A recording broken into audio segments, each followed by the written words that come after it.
राष्ट्राय स्वाहा.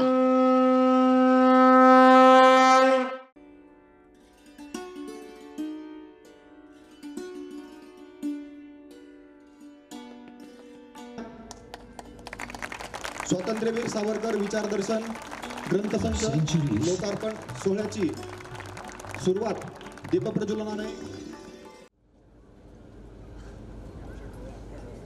उपस्थित सर्व हिंदू बंधूंनो, भगिनींनो आणि मातांनो,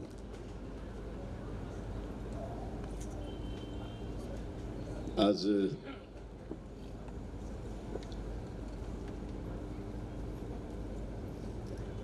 स्वातंत्र्य मिळून 19 वर्ष झाली. उद्याचा भारत कसा घडवायचा आहे आणि 19 वर्षात भारत कसा घडला, त्या सगळ्याचा आढावा आपल्याला घ्यायला लागणार आहे. सावरकरांचं एक वाक्य आहे, हे आजच्या व्याख्यानाचं सूत्र आहे. जे देश इतिहास विसरतात त्यांचा भूगोल बिघडतो.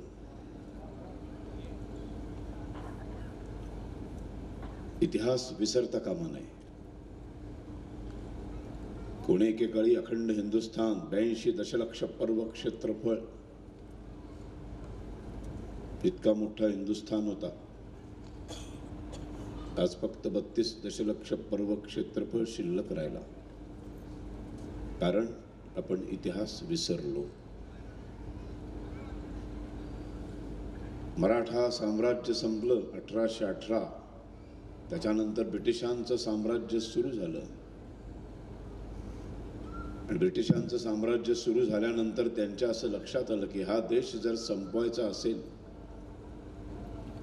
तर या देशाच्या भव्य दिव्य इतिहासापासून, या देशाच्या संस्कृतीपासून, या देशाच्या ज्ञान साधनेपासून पुढच्या पिढ्यांना तोडलं पाहिजे. आणि मग मॅकॉले नावाच्या ब्रिटिश अधिकाऱ्यांनी अशा पद्धतीची एक शिक्षण पद्धती राबवायला सुरुवात केली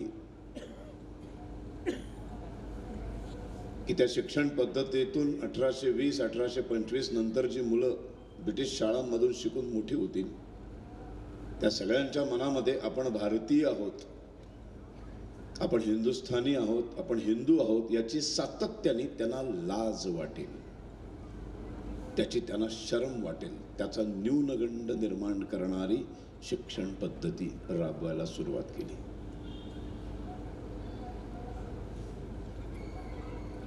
सावरकरांबद्दल बऱ्याच गोष्टी आपण सर्वांना माहिती आहेत, आपण त्या वाचतो आहोत.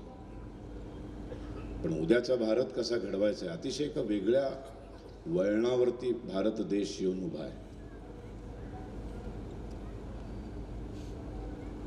भयानक पद्धतीने भारत देश म्हणण्यापेक्षा हिंदू समाज एका वेगळ्या वळणावर येऊन उभा आहे.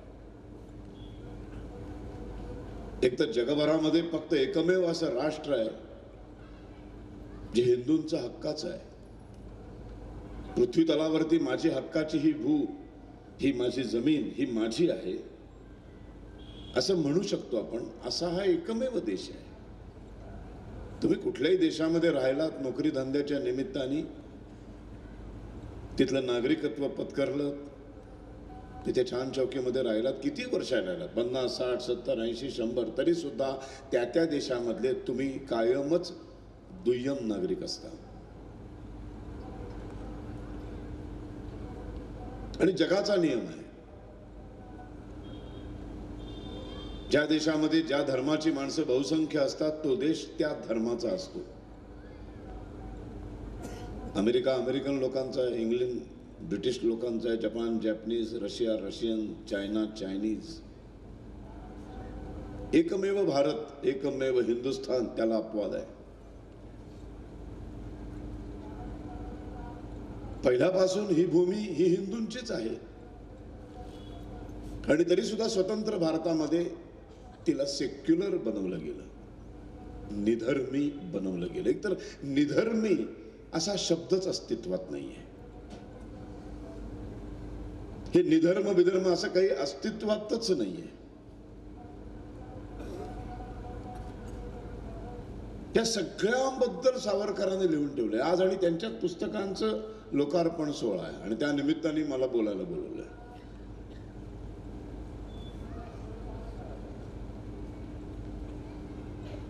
जानेवारीच्या शेवटचा आठवडा 1966 बाळाराव सावरकरांना बोलवून घेतलं आणि बाळाराव सावरकर म्हणजे सावरकरांचे स्वीय सहाय्यक. त्यांची अखेरची काही वर्ष सावलीसारखे त्यांच्या बरोबर होते. फक्त आडनाव बंधू, त्यांचं तसं नातं काही नाही. त्यांना म्हणाले आता जीवन संपवायचा विचार चालू झालाय. वयाच्या 13व्या वर्षीची मी शपथ घेतली होती, मारिता मारिता मरे तो झुंजेन. शपथ पण काय बघा, मारिता मारिता मरे तो झुंजेन. मरत मरत मरे तो झुंजणार नाही. मरायचा श्वास, शेवटचा श्वास शरीरातनं बाहेर पडेल तोपर्यंत मी शत्रूला मारत असेन. मारिता मारिता मरे तो झुंजेन. ते स्वप्न आज अर्धवट का होईना पण साकार झालेलं आहे. हिंदुस्थान स्वतंत्र झालेलं आहे.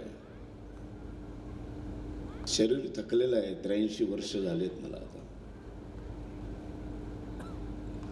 देशाला उपयोगी पडणं बंद झालंय, मग कशासाठी जगायचं. उपयुक्ततावाद हा सावरकरांच्या संपूर्ण जीवनाचा पाया आहे. आयुष्यभर त्यांनी एकच विचार केला की मी सदैव माझ्या राष्ट्राला, माझ्या हिंदू समाजाला उपयोगी कसा पडेल, कुठल्या मार्गाने किती पर्सेंटेजने मी उपयोगी पडेल. आणि हे उपयोगी पडणं आता संपलं. थकलं शरीर,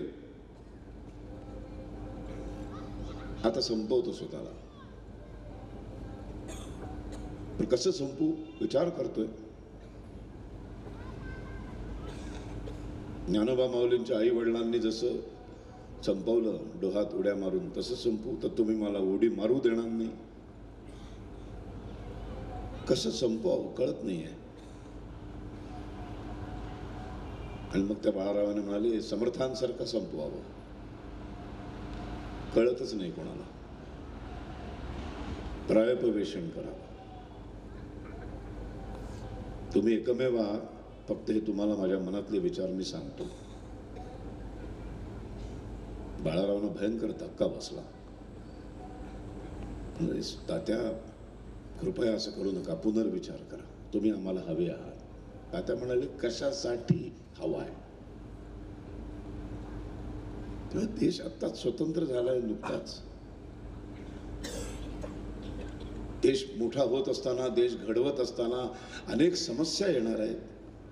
देशासमोर अनेक प्रश्न आहेत. नुकतीच पाकिस्तान बरोबरची लढाई संपलेली आहे.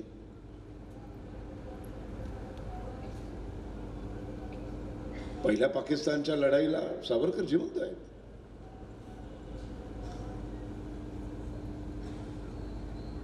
ते मला प्रश्नांची उत्तरं देण्यासाठीच मी हवाय ना. त्यासाठी मी माणूस म्हणून जिवंत असण्याची काय गरज आहे. स्वतंत्र भारतामधलं शिक्षण कसं असावं उत्तर लिहून ठेवलंय. हा बघ, हा ग्रंथ काढ, त्याच्यात ते लिहून ठेवलंय. देशाची सुरक्षा व्यवस्था कशी असावी ह्या सगळ्या प्रश्नांची उत्तरं या पुस्तकात लिहिलेली आहे. भाषेचं महत्व काय, भाषा, संस्कृती आणि राष्ट्राचा संबंध काय या पुस्तकात लिहून ठेवलेलं आहे. तू फक्त प्रश्न विचार, त्याचं उत्तर लिहिलेलं पुस्तक सांगतो मी तुला. 22,000 पृष्ठांचं साहित्य लिहून ठेवलेलं आहे. माझी गरज काय. शरीर आहे, संपणार. कुठलंही तुम्हाला जे राष्ट्रासमोर जो प्रश्न उपस्थित राहील त्याचं एक पुस्तक काढायचं माझं, तुम्हाला त्याचं उत्तर सापडेल.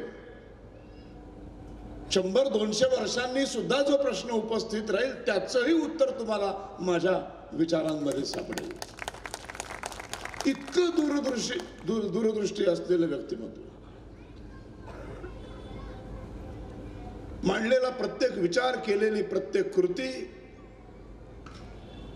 ही विज्ञानाच्या कसोटीवर तहून सुलाखून मनाला, बुद्धीला पटली तरच ती करायची, ही वृत्ती. मगाशी कोणीतरी सुरुवातीला बोलताना समर्थांची एक ओळ म्हटली, सामर्थ्य आहे चळवळीचे, जो जे करील तयाचे.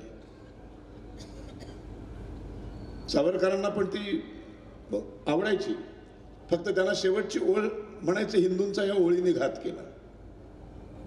सामर्थ्य आहे चळवळीचे, जो जे करील त्याचे, त्यासाठी परमेश्वराचे अधिष्ठान पाहिजे.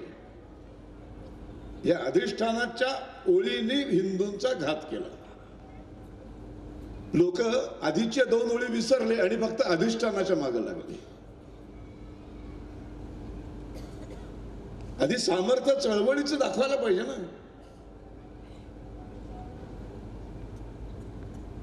आणि मग जो जे करील त्याचे, त्याच्यामध्ये प्रत्येक माणसाने व्यक्तिगत आपलं कॉन्ट्रीब्युशन दिलं पाहिजे.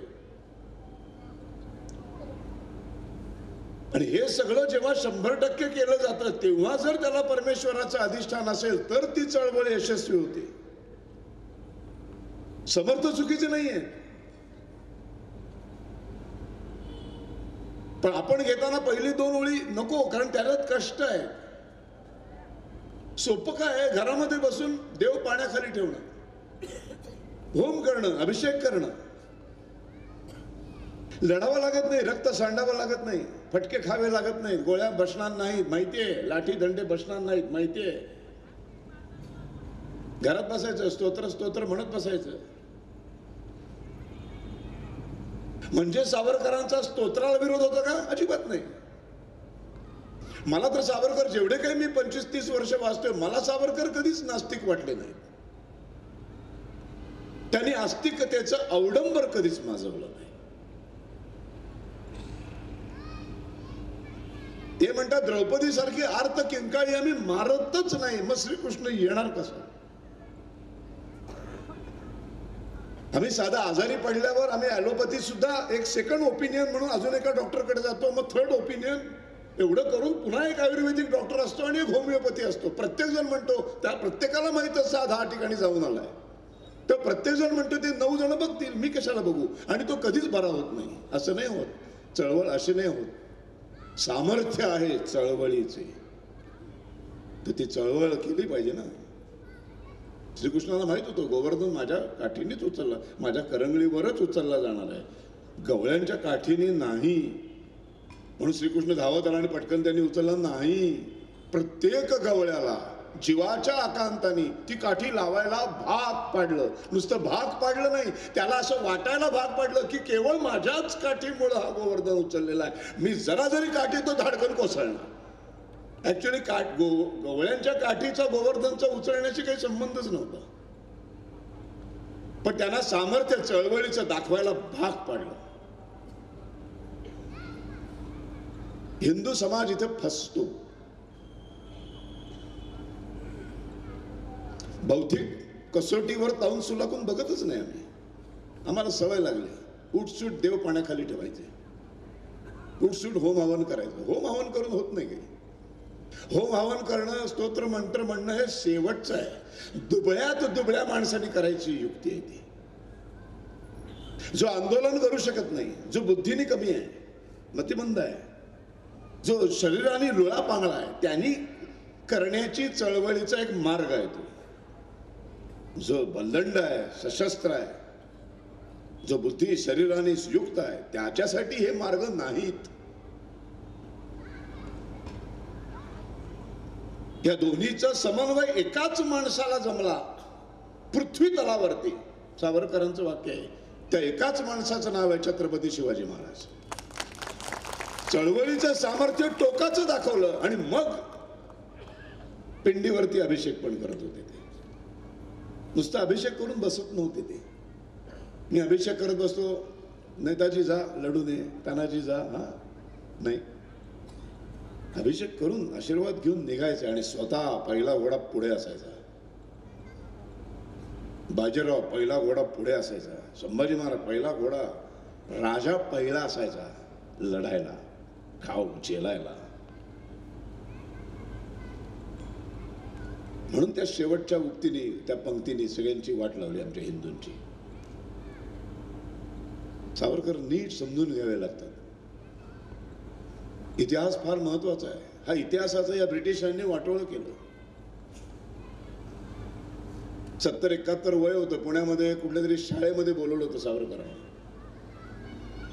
सगळीकडे जाणं बंद केलं होतं, पण आग्रहासाठी गेले ते. त्यांनी त्या मुलांना काही इतिहासातले प्रश्न विचारले आणि ते व्यथित झाले आणि म्हणाले, आता माझं वय नाही, माझं थकलोय मी, माझ्या पाठीमागं माझी संघटना पण नाही. नाहीतर मी ह्या शाळा संपल्यानंतर इथे बहिशाळा घेऊन ह्या मुलांना भारताचा खरा इतिहास शिकवला असता. कारण भारताला खरा इतिहास शिकवणं ही सगळ्यात मोठी आजच्या काळाची गरज आहे.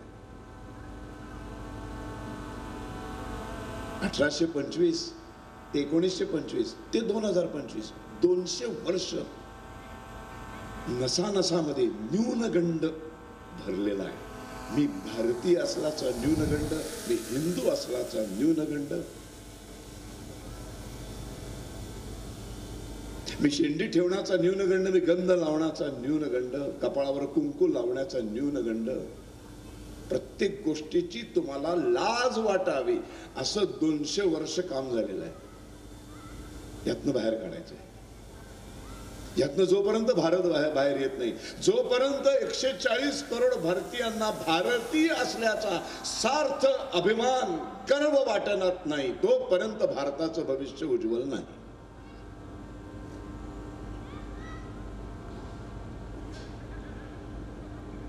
आणि लढाई वेगवेगळी असते. सावरकर म्हणतात, प्रत्येक वेळेला लढाया वेगवेगळ्या असतात, काळानुरूप लढाया बदलतात.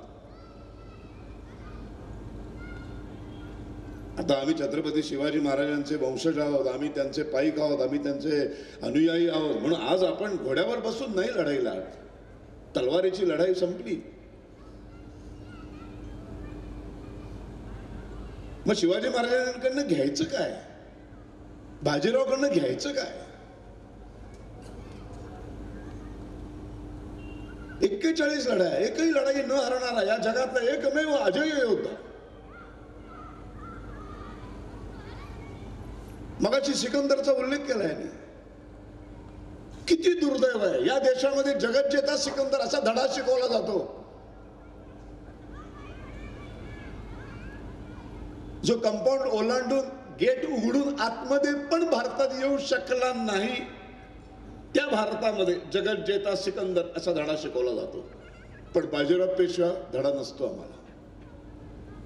आम्हाला संभाजी महाराजांच्या धर्मासाठी केलेलं बलिदान कळायला 2025 मध्ये एक छावा नावाचा सिनेमा यावा लागतो.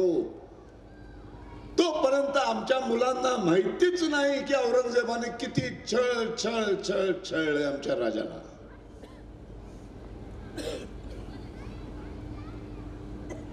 माहितीच नाही. पण इतिहासच माहित नाही. इतिहास शिकवलाच जात नाही. काय भयानक पद्धतीने या देशाचं वाटोळं केलंय तुम्हाला कल्पना येणार नाही. या गुलाबाच्या फुलाने सत्यानाश केलाय. भारताच्या इतिहासाचं वाटोळं केलं. पहिली सलग 10 वर्ष एका मौलवीला बसवलं केंद्रात शिक्षण मंत्री म्हणून. कुठल्या हायस्कूलमध्ये, कुठल्याही महाविद्यालयामध्ये, कुठल्याही सायन्स मध्ये काही न शिकलेला, एका मदरशामध्ये शिकलेला एक माणूस मौलाना आझाद, ज्या देशाचा पहिला नाही परत दुसऱ्यांदा 10 वर्ष केंद्रीय शिक्षण मंत्री. काय शिकवणार तो? त्याच्या पुढची सलग 3 टर्म म्हणजे 5 एकूण 25 वर्ष या देशाच्या केंद्रामध्ये शिक्षण मंत्री कोण? मुसलमान. अख्खा इतिहास मुसलमानांच्या हातात गेला. अख्खं शिक्षण पद्धती ख्रिश्चनांच्या हातात गेली. हिंदूंच्या हातात राहिलं काय? सगळ्या कॉन्व्हेंट हायस्कूल सगळीकडे इंग्रजी माध्यमातल्या शाळा. पीक असं पीक वाढलं. सेंट फ्रान्सिस ह्यांचा इतिहासच माहित नाही. हे कोण आहे? ह्यांच्या नावाने आम्ही शाळेत का जायचं? का शाळेमध्ये गेल्यावर आम्हाला मारुती दिसत नाही? का शाळेमध्ये गेल्यावर पहिल्यांदा आम्हाला सरस्वतीचं चित्र दिसत नाही? एक येशू दिसतो आम्हाला. येशूला आमचा विरोध नाही आहे. अमेरिकेत दाखवू की येशू. जेव्हा एक हिंदू अमेरिकेत जाऊन स्थायिक होतो, तिथल्या शाळेत जातो, तेव्हा आमचं म्हणणंच नाहीये की अमेरिकेतल्या शाळेमध्ये सरस्वती दाखवावी आणि हनुमान दाखवावा. मूर्ख नाही होत आम्ही. पण चुकून अमेरिकेतला, चुकून इंग्लंडमधला, चुकून रशियातला एखादा कुटुंब ह्या देशामध्ये येऊन स्थायिक झालं, त्यांच्या मुलांना इथल्या शाळेमध्ये घालवावं लागलं, तर त्यांना भारतातल्या शाळेमध्ये गेल्यावर हनुमानच दिसला पाहिजे. बलोपासना आणि बुद्धीची उपासना. हनुमान दिसलाच पाहिजे, सरस्वती माता दिसलीच पाहिजे. या सरस्वतीच्या काठावरती आमच्या ऋषी मुनींनी वेद रचलेत, उपनिषद रचलेत. ती सरस्वती अस्तित्वातच नव्हती असा शोध मॅकॉलेने लावला, मॅक्स मुलरने लावला.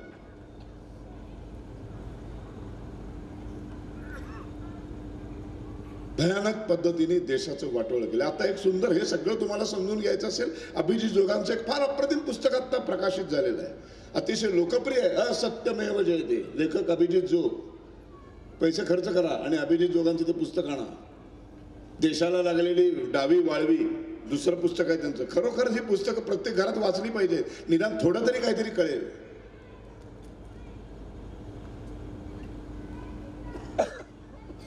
दिल्ली दूरदर्शनवरनं कुणाची मालिका दाखवली? दिल्ली दूरदर्शन.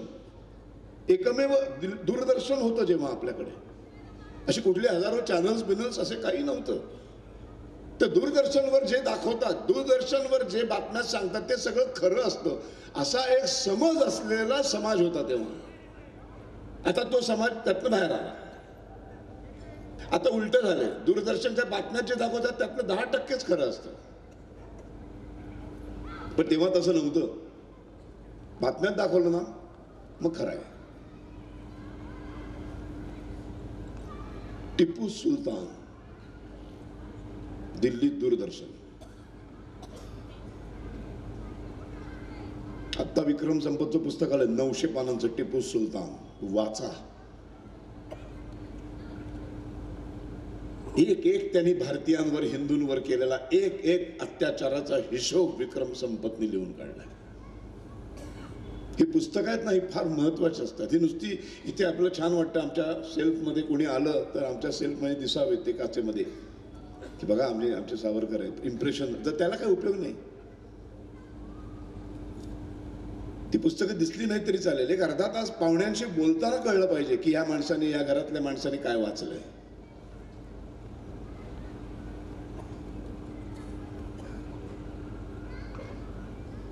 तीन 3000 मंदिरं उद्ध्वस्त करणारा, लाखो हिंदू बायकांना विकणारा, बलात्कार करणारा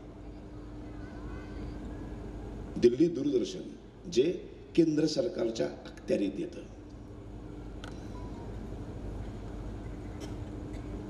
दाखवलं आम्हाला, पाहिलं आम्ही. Tipu Sultan the hero. आज कर्नाटकमध्ये काँग्रेसचं राज्य आहे. टिपू सुलतानची जाहीरपणे जयंती साजरी केली जाते. टिपू सुलतानची मिरवणूक या हिंदुस्थानात निघते. याच्या एवढं दुर्दैव जगात काय असू शकत नाही. याच्या एवढी या हिंदूंची थट्टा जगात कुठली असूच शकत नाही. इतका घोर अपमान या देशात दुसरा असूच शकत नाही. लाखो स्त्रियांवर बलात्कार, बायका गुलाम करून विकल्या, हजारो मंदिरं उद्ध्वस्त केली. सगळ्या मशिदींच्या पायऱ्यांवरती आमच्या तोडलेल्या मूर्त्या, आमचे दगड बसवले की प्रत्येक मुसलमान मशिदीत जाताना त्या मूर्त्यांच्या पायऱ्यांवरच्या मूर्त्यांवर पाय ठेवून जाईल आतमध्ये. आम्ही जातो मूर्खासारखे. अजमेर शरीफ आम्ही जातो गंडा बांधायला, चादर चढवायला. आमचे राजकारणी जातात. शरम वाटायला पाहिजे. शरम. स्वतःला हिंदुत्ववादी म्हणून घेणारे पक्ष.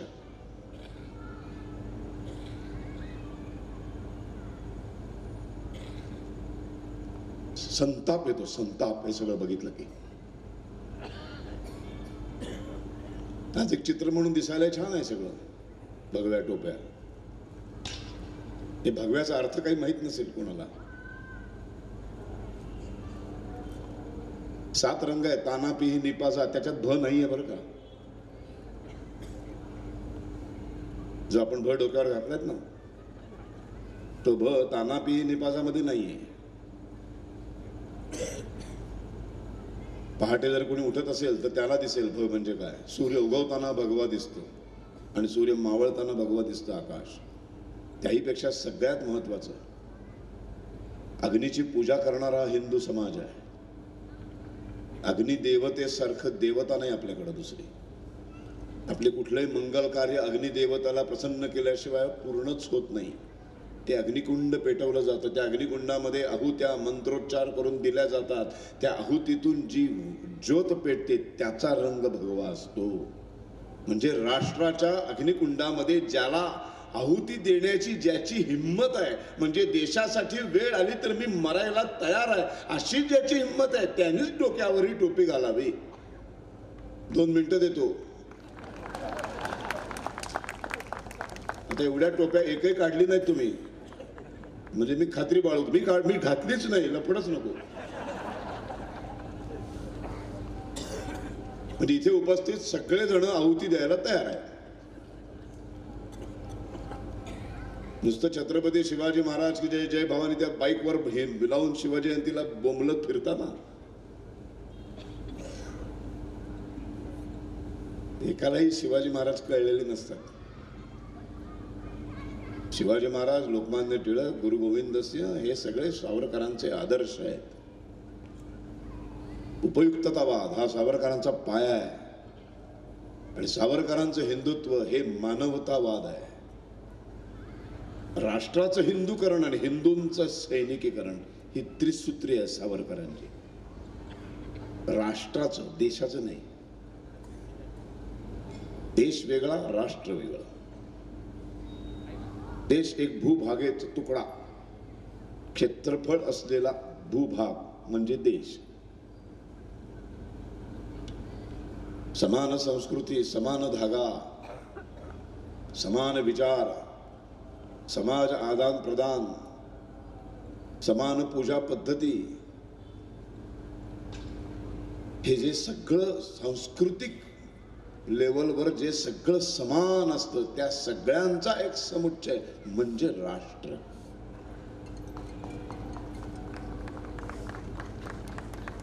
म्हणून एकमेव हिंदू संस्कृतीमध्ये आता विश्वात्मके देवे ही ओळ लिहिली जाते. ही ओळ इस्लामच्या कुठल्याही ग्रंथात नाही, ख्रिस्ती कुठल्याही ग्रंथात नाही.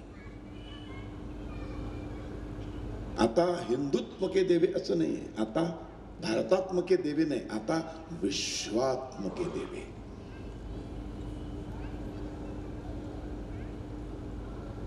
आता इलेक्शन आहे त्यामुळं अचानक तुमच्या दरवाजावर कधीतरी स्टिकर चिकटवला जाईल रात्री, गर्व से कौम हिंदू आहे. बाजूला एक कमळ किंवा धनुष्यबाण असेल, ते वाचल्यावर आपल्याला बरं वाटतं. पण ते का बरं वाटलं हे कळतच नाही आणि ते कळून घ्यायची इच्छाही नाही. हे हिंदू असणं म्हणजे काय? सगळे राजकीय पक्ष व्यासपीठावर तुमचं हिंदुत्व वेगळं आहे, आमचं हिंदुत्व वेगळं आहे, तो म्हणतो त्यांचं हिंदुत्व वेगळं आहे. ते एकालाही कळलेलं नाही हिंदुत्व. हिंदुत्व कळलंच तर इतके गलिच्छ वागलेच नसते.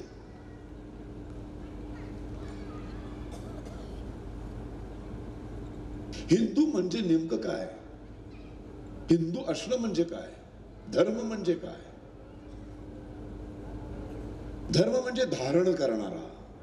रिलिजन हा शब्द म्हणजे धर्म नाही. इंग्रजी ही भाषा फार पोकळ आहे, ही तकलादू आहे. परिपूर्ण भाषा नाहीये इंग्रजी. मी वाईट भाषा म्हणत नाहीये, परिपूर्ण नाही म्हणतोय. भाषा शुद्धी नावाचा अख्खा ग्रंथ लिहून काढला माणसाने. परिपूर्ण भाषा कशी असते, परिपूर्ण लिपी कशी असते, शेवटी ते विज्ञाननिष्ठ आहे. त्यामुळे त्यांचा ते सगळे विचार विज्ञानाच्या कसोटीवर जाऊन सुलाखून बघतात. भाषा बोलली जाते, बोलण्याचा आणि भाषेचा संबंध येतो. मग बोलतो कशामुळे आपण? काय काय वापरतो बोलताना? शरीराच्या कुठल्या अवयवांचा वापर करतो आपण? कंठाचा वापर करतो, ओठांचा वापर करतो, जिभेचा वापर करतो, टाळूचा वापर करतो. अशी एकमेव लिपी आहे जी या विज्ञानावर आधारित आहे. स्वर वेगळे आहेत, व्यंजन वेगळी आहेत, अ आ इ पूर्ण वेगळं. क क ख ग, कंठस्थ, औष्ठव्य, दंतव्य, टालव्य. कशी आहे देवनागरी लिपी? जशी लिहितो तशीच बोलतो, जशी बोलतो तशीच लिहितो. ऍक्सेंट बदलत नाही. मराठीचा बदलतो, हिंदीचा बदलतो. पुण्यातली मराठी वेगळी, मुंबईतली वेगळी, नागपूरची वेगळी, खानदेशातली वेगळी, मालवण मधली वेगळी, हिंदी वेगवेगळी. देवनागरी लिपीवरच आधारित आहेत. पण त्याच्या पलीकडे अजून एक लिपी आहे, अजून एक भाषा आहे, ज्याचा उच्चार स्थल कालाप्रमाणे बदलत नाही. ती भाषा आहे संस्कृत.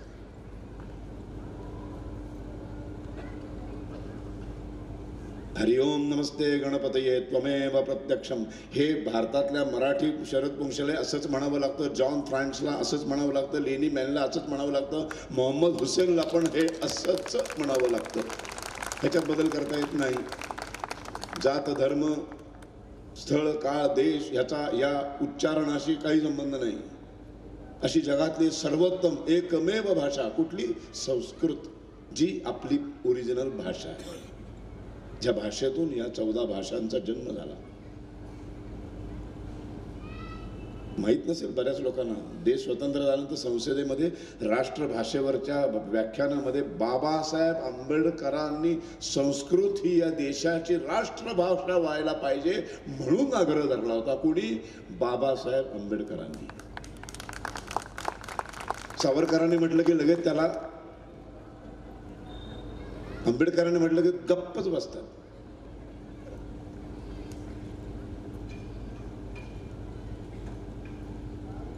बदलत नाही. लिहायचे तसंच बोलावं लागतं. आणि ही भाषा संपली की संस्कृती संपते, संस्कृती संपली की धर्म संपतो, आणि धर्म संपला की राष्ट्र संपतं. ब्रिटिशांनी याचा बरोबर अभ्यास केला आणि संस्कृत संपवली. अतिशय नकळतपणे घडतात या गोष्टी, अतिशय नकळतपणे. आपल्याला कळतच नाही आपण त्या भाषेच्या संस्कृतीप्रमाणे कसे बदललो. आपली वेशभूषा बदलायला सुरुवात होते, भाषा जशी बदलते तशी. ही संस्कृत हद्दपार केली मॅकॉलेनी, ब्रिटिशांनी, आणि त्या ठिकाणी इंग्रजी ही जगातली सर्वश्रेष्ठ भाषा आहे असं तुमच्या मनावर बिंबवलं आणि इंग्रजी बोडक्यावर बसली. किती वर्ष? 200 वर्ष. देश स्वतंत्र झाल्यानंतर सावरकर सातत्याने सांगत होते की ही संस्कृत भाषा, आपली गुरुकुल शिक्षण पद्धती पुन्हा इथे आणण्याची गरज आहे. ब्रिटिश गेले, ब्रिटिशांबरोबर त्यांची गुलाम आणि कारकून बनवणारे कारखाने असलेली जी शिक्षण पद्धती आहे ती पण हद्दपार करा, आणि आपली पूर्व जी अत्यंत विशाल अशी शिक्षण पद्धती आहे त्या देशामध्ये पुन्हा प्रस्थापित करा. पण आमच्या गुलाबाच्या फुलाला वेळच नाही. छान छान कपडे घालायचे, मग ते गुलाब लावायचा, कबूतर उडवायची, संध्याकाळी लहान लहान मुलं यायची, चाचा चाचा चाचा करत मी त्यांना भेटायचं, आणि मग अंधार झाल्यावर मग वेगवेगळ्या गोष्टी.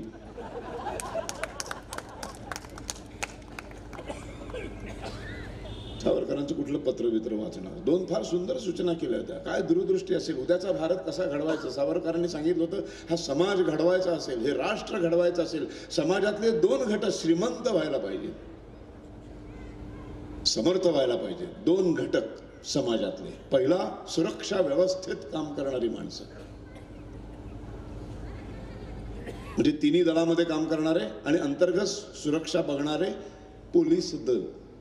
सावरकर काय म्हणतात? यांना समर्थ करा आणि श्रीमंत करा. याचा अर्थ काय? ते नकळतपणे सांगतात की यांचे पगार जबरदस्त असले पाहिजे.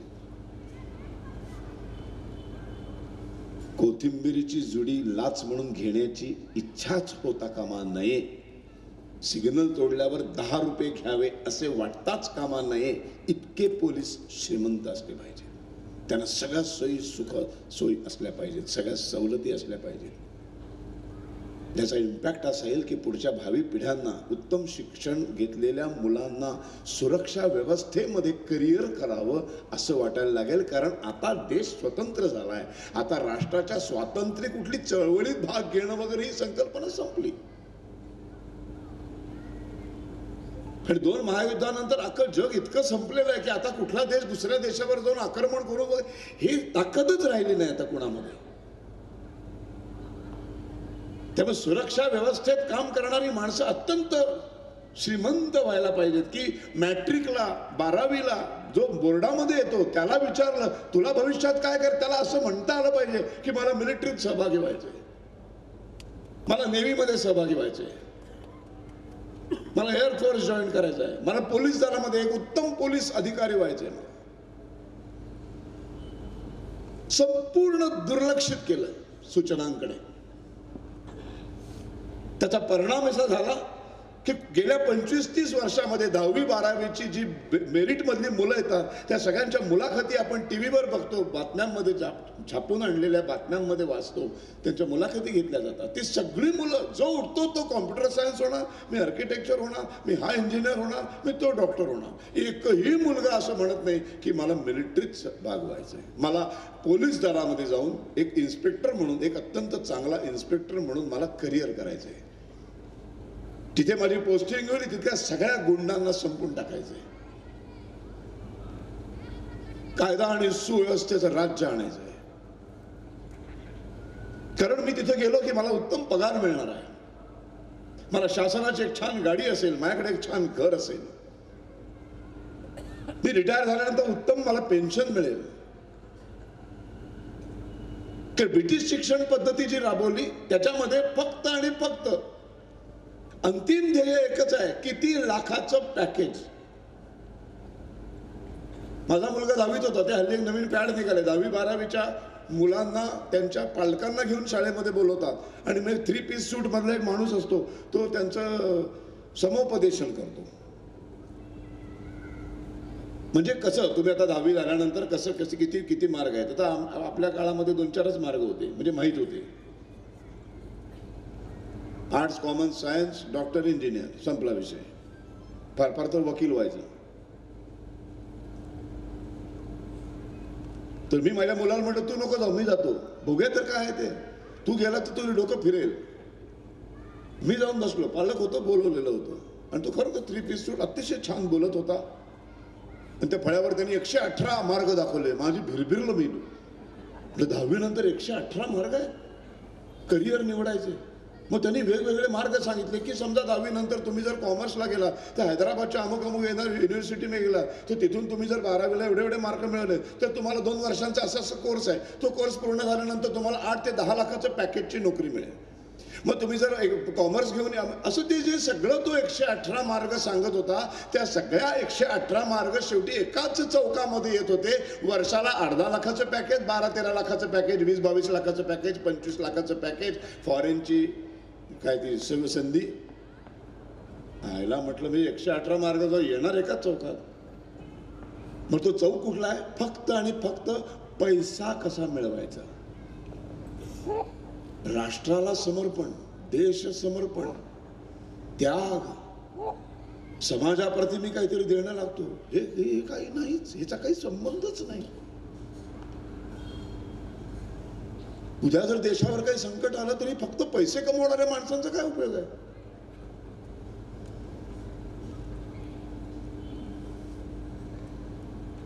संघाने केवढं मोठं काम केलंय. कारण आपल्या शिक्षण पद्धतीतून सगळे माणसं फक्त पैसे कमवणाऱ्या चौकात येऊन थांबले. एकमेव राष्ट्रीय स्वयंसेवक संघ आहे ज्यांनी ह्याच्या पलीकडचं शिक्षण दिलं. देशासाठी समर्पणाची भावना निर्माण करणारे जवान तयार केले. त्यांना 100 वर्ष झाली.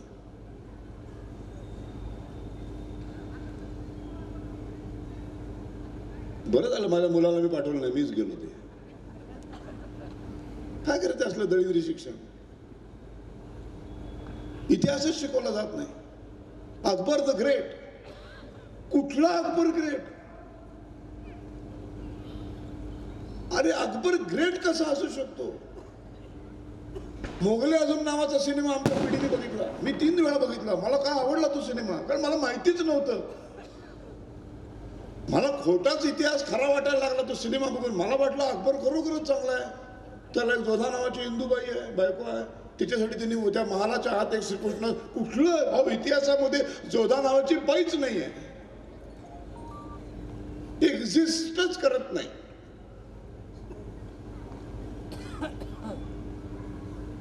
ज्या छत्रपती संभाजी महाराजांच्या 40 दिवस क्रूरतेचा उत्कृष्ट अत्युच्च शिखर गाठून ज्यांचा मृत्यू झाला, ज्यांनी ह्यांना मारलं, आपल्या इथे पुण्यापासून महाराष्ट्रामधलं एक गाव आहे औरंगाबाद, जे आता छत्रपती संभाजीनगर झालं. त्याची औरंगजेबाची कबर असू शकते स्वतंत्र भारतामध्ये. बस आधी नुसती कबर असेल तर गोष्ट वेगळी. एअर कंडिशन, तिथे माथा टेकायला जातात लोक, राजकीय पुढारी. कसं विसरू शकतो मी? म्हणजे माझ्या बायकोवर बलात्कार केला तर मला सणकते, माझ्या आईला कोणी काय केलं तर माझ्या मुलीला सणकते. माझी एक पिढी मागं गेलं की माझी तीव्रता कमी होते, ती दुसरी पिढी मागं गेली, माझ्या आजीपर्यंत गेलं तर अजून तीव्रता कमी होते. तीव्रता कमी कशी होऊ शकते? चौथ्या पाचव्या पिढीपर्यंत काय झालं याच्याशी देणं भरून येते. आता काय करायचं आपल्याला? असं म्हणणार एकीकडे हिंदू समाज, आणि आमच्याच रामाचं मंदिर ज्यांनी पाडलं, उद्ध्वस्त करून स्वतःची बाबरानी मशीद बांधली, जी पुन्हा आम्ही हक्कानी न्यायालयीन लढाई लढून ती जिंकली आणि आमचं रामाचं मंदिर उभं केलं. त्या लाखो वर्ष जुन्या बाबराबद्दल आजच्या प्रत्येक मुसलमानाला जाज्वल्य प्रेम आहे आणि ते स्वप्न बघतायत पुन्हा बाबरी मशीद कशी बांधली. आणि मी साध्या माझ्या 5व्या पिढीतल्या मागच्या बाईचा बलात्कार विसरून गेलो.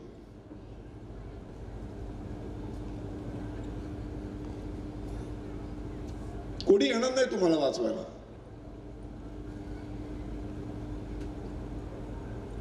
कोणीही येणार नाही जोपर्यंत तुम्ही भारताचा इतिहास वाचत नाही.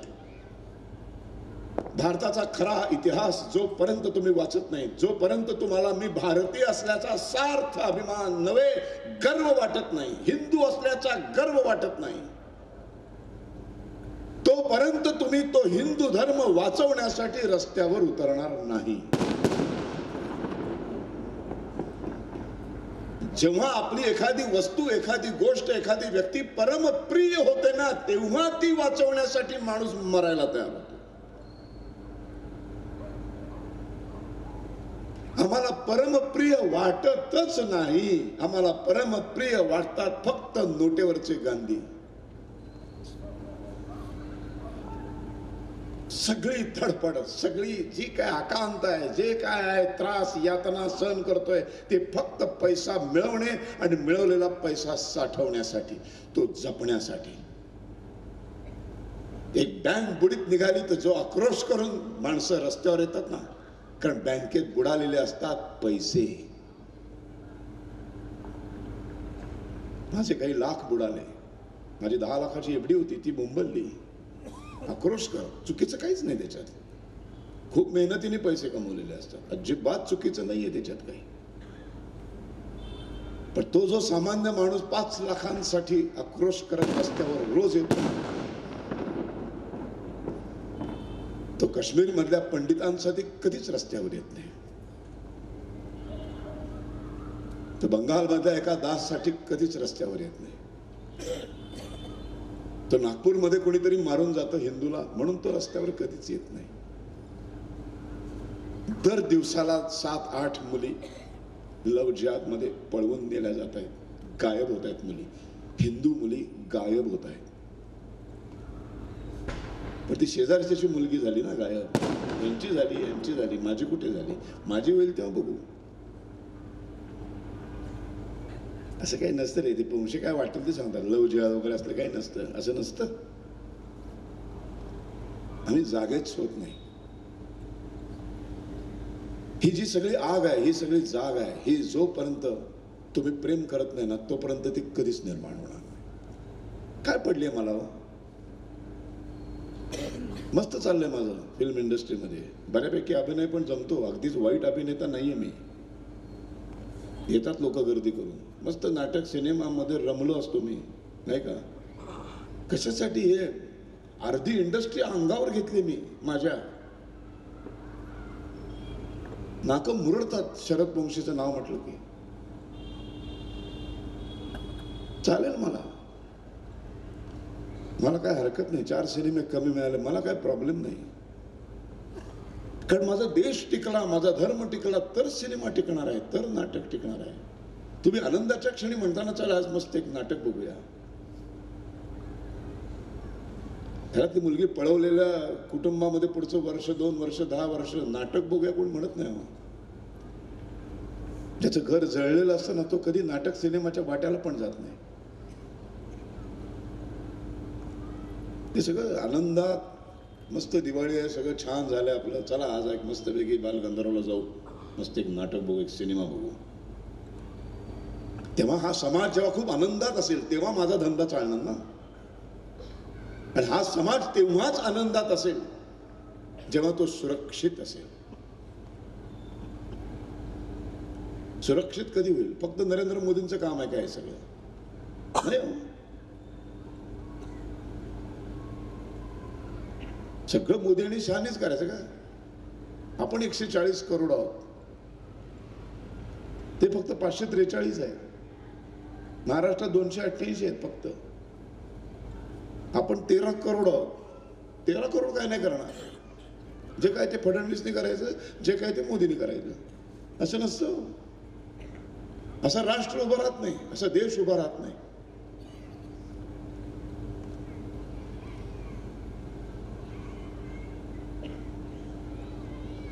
तेव्हा धर्म म्हणजे नेमकी काय अफूची गोळी आहे? काय आहे धर्म म्हणजे? रिलिजन म्हणजे धर्म नाही. रिलिजन म्हणजे पंथ. मुळात रिलिजन आणि सेक्युलरिझम हे शब्द आपले नाहीच आहे. हे युरोपातून आलेले आहे. तिथे चर्चेसचे समाज होते माहिती. चर्चेसमध्ये वाटले गेलेले. म्हणजे हा अख्खा समाज ह्या चर्च आहे, हा फादर जे सांगेल ते सगळं ऐकणार, असे प्रकार होता तो. आणि मग त्यांच्यामध्ये वाद, त्यांच्यामध्ये भांडणं, मग त्याच्यातून त्यांची प्रगतीच थांबली, विकास थांबला. तेव्हा त्यांच्या लक्षात आलं की अरे ही भांडणं आपण थांबवली पाहिजे. शेवटी आपण सगळे ख्रिस्ती धर्मीयच आहोत, पण आपण चर्चेच्या भांडणामध्ये थांबलेले आहोत. आपण संपवलं पाहिजे. आणि त्याच्यातून सेक्युलरिझम हा शब्द आला. मग सर्व चर्चेचा एकमेकांनी आदर राखायचा. सेक्युलरिझम म्हणजे सर्व धर्म समभाव नव्हे. मुळात सर्व धर्म समभाव हा शब्दच चुकीचा आहे. सर्व धर्म समभाव हा शब्द तुम्ही मान्य केलात की तुम्ही अनेक धर्म आहेत हे मान्य करता. मुळात धर्म अनेक नाहीच आहे. या विश्वामध्ये धर्म एकच, मानवता धर्म, जो त्या परमात्म्याने निर्माण केलाय. परमात्म्याने प्रत्येक दगडापासून मनुष्यापर्यंत जे काही पृथ्वीवर निर्माण केलंय त्या प्रत्येक वस्तूला आणि मनुष्यापर्यंतच्या सगळ्यांना, म्हणजे दगड, धोंडे, नदी, नाले, डोंगर, पर्वत, वृक्ष, वनस्पती, पशु, पक्षी, सगळे, त्या सगळ्यांना जन्मजात एक गुणधर्म बहाल केलाय. जन्मजात एक गुणधर्म आहे प्रत्येकाला. दगडाला आहे. 2-3च उदाहरणं देतो फक्त. दगडाचा गुणधर्म आहे ईश्वराने निर्माण केलेला. ज्यांनी कोणी दगड निर्माण केला त्याला तुम्ही काही नाव द्या. जे नास्तिक असतील ते म्हणतील सृष्टीने निर्माण केला. आम्हाला काही प्रॉब्लेम नाही. त्या दगडाला एक गुणधर्म आहे. काय? कोणी हलवल्याशिवाय तो हलत नाही. त्याला माणसं हलवतात, त्याला पाणी हलवतं, त्याला वारा हलवतो, त्याला वनस्पती हलवतात. आणि जेवढा हलवतात तेवढाच तो हलतो. हा त्याचा गुणधर्म आहे. आणि त्या गुणधर्माचं तो 100% पालन करतो.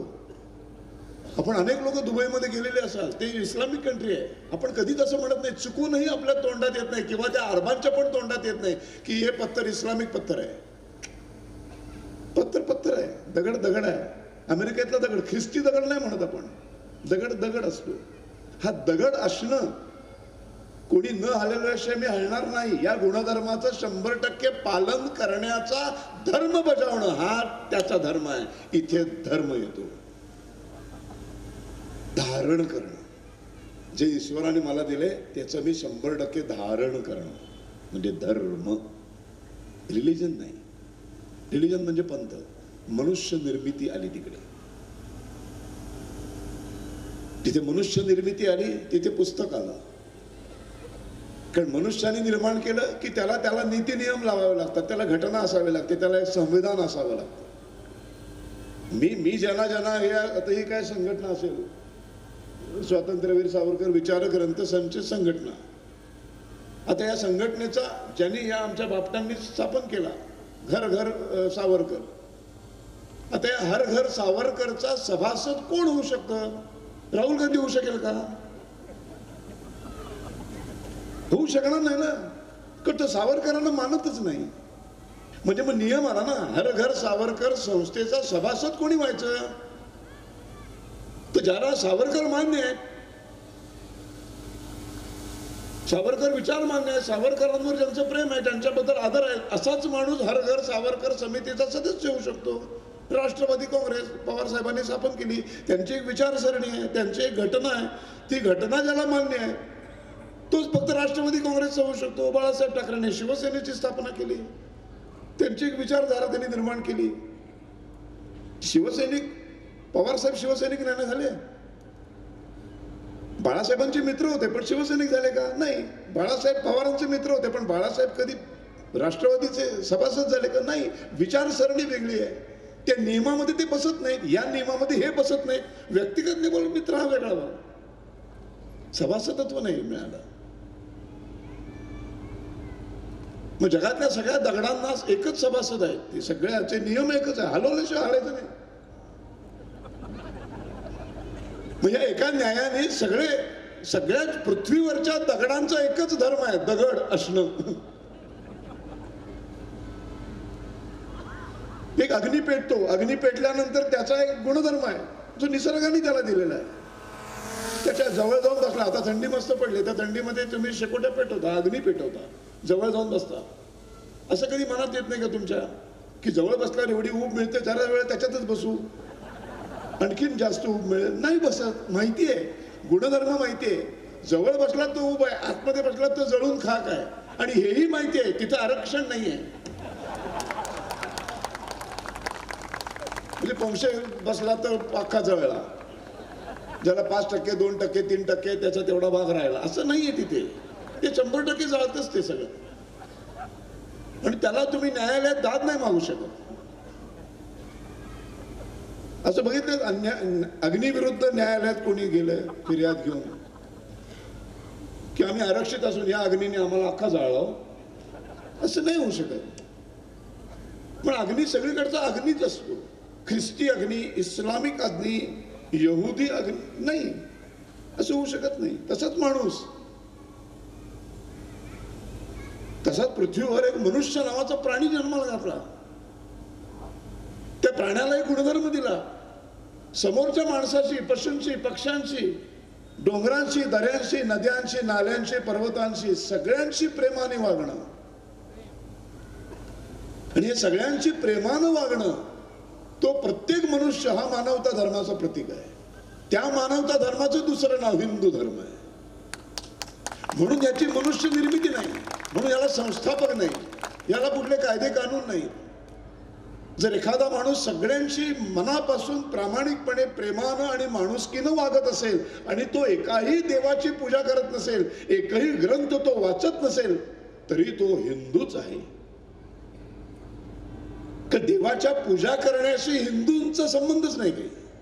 सावरकरांचं हिंदुत्व हेच राष्ट्रीयत्व काय आहे लक्षात ठेवा, सर्वांना सामावून घेणार आहे. भगवद्गीता वाचणाऱ्याला पण, न वाचणाऱ्याला पण, देवाची पूजा करणाऱ्याला पण, देवाला शिव्या देणाऱ्याला पण अट एकच आहे, सगळ्यांशी प्रेमाने वागायचं. मग रामायणामध्ये अब्दुल बिब्दुल काही नव्हतेच की हो. फर्नांडिस नव्हता, जॉन नव्हता, तेरी नव्हती, मेरी नव्हती, काहीच नव्हतं, तरी युद्ध झालं. हिंदू मुस्लिम युद्ध नव्हतं ना, राम रामायण. मग ते युद्ध झालं कसंच? ते या परमेश्वराने दिलेल्या गुणधर्मांचं 100% पालन करणारा, मनुष्य धर्म बजावणारा होता तो राम, आणि याचं पालन न करणारा, अधर्माच्या मार्गावर जाणारा होता तो रावण. लढाई होती धर्म आणि अधर्माची. म्हणून एखादा मुसलमान चांगला वागला, APJ अब्दुल कलाम आमच्यासाठी हिंदू आहेत, तर ते कधीच असे घाणेरडे वागले नाही.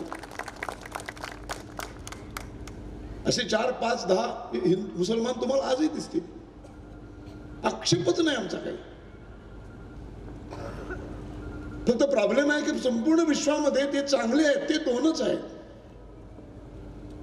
मध्यंतरी मी एक व्हिडिओ केला होता माझ्या ह्याच्यावरती की माझ्या घरामध्ये 79 वर्ष झाली 100 उंदीर घुसले. वाटोळं करतायत आमच्या घराचं. एक वस्तू ठेवत नाहीत. सगळे कपडे कुरतडून त्याचा भुगा बनवला. गाद्या उशा आमचे सोफे सगळ्या सात. जरा वस्तू काय ठेवली पदार्थ ठेवला ते उंदीर येऊन सत्यानाश करतात. मारायला गेलो तर माझे वडील गांधीवादी ते मला म्हणायचे अरे त्याच्यात 2 उंदीर खूप चांगले आहेत तू मारशील नेमक्या चांगल्या उंदराला तर मारू नकोस. त्या आईला मी आपलं थांबायचो. 79 वर्षात इतका सत्यानाश केला. शेवटी मी चिडलो वडिलांवरती. म्हटलं त्या 2 चांगल्या उंदरांसाठी मी 98 उंदीर 79 वर्ष सहन केलेत. आता ते 2 उंदीर चांगले मेले तरी चालतील त्या आईला पण मी 100च्या 100 मारणार. आता जबाबदारी त्या 2 उंदरांची आहे. 79 वर्षात त्या 2च्या 100ची संख्या बनवण्याची. असा दिवस ज्या दिवशी की 100 उंदीर आहेत पण माझ्या घरात काहीच कुरतडलं जात नाहीये त्या दिवशी मी विश्वास ठेवेन यस उंदीर पण चांगले आहेत. 79 वर्ष 100 उंदीर सत्यानाश केला ना. आता जबाबदारी कोणाची आहे? त्या 2 उंदरांची आहे. आणि दुर्दैवाने ते 2 उंदीर 2च राहिलेत आजही. 2चे 3 पण होत नाहीत. 98 उंदीर किती वर्ष सहन करायचे? म्हणजे सहन करणाऱ्यांची परीक्षा आहे का चायला त्या 2 उंदरांनी त्यांची जबाबदारी ना ती केलं की आम्ही सहन. पण उंदरांना घर दिलं होतं आम्ही बाजूचं नाही का. एक बेडरूम आम्ही दिली त्यांना. दरवाजा काढून तिथे एक भिंत टाकली तिकडनं एक वेगळा जिना दिला तरी ते पोखरून आलेच आमच्या घरात. बरं आले ते आले. 2 होते त्याचे 100 झाले हो. 47ला किती राहिले? एक अख्खं इस्लामिक राष्ट्र दिलं त्यांना आपण. एक अख्खं धर्माचं राज्य बनवून दिलं. आमच्या भारत मातेचा एक लचका तोडला आम्ही आणि देऊन टाकलं त्यांना. बस राहा की तिकडे जाऊन. बरं ज्यांनी मुस्लिम लीगनी जी 1946ची निवडणूक मुस्लिम लीगचा प्रचार काय होता की आम्हाला निवडून दिलं तुम्हाला हक्काचं इस्लामिक राष्ट्र देऊ आम्ही. सगळ्या मुसलमानांनी मुस्लिम लीगला निवडून दिलं. हक्काचं हिंदू इस्लामिक राष्ट्र मिळालं. मग मिळाल्यावर सगळ्यांनी जायला पाहिजे नाही गेले. ज्यांनी निवडून दिलं ते इथेच राहिले. हे वास्तव आपल्याला माहितीच नाहीये बरं का.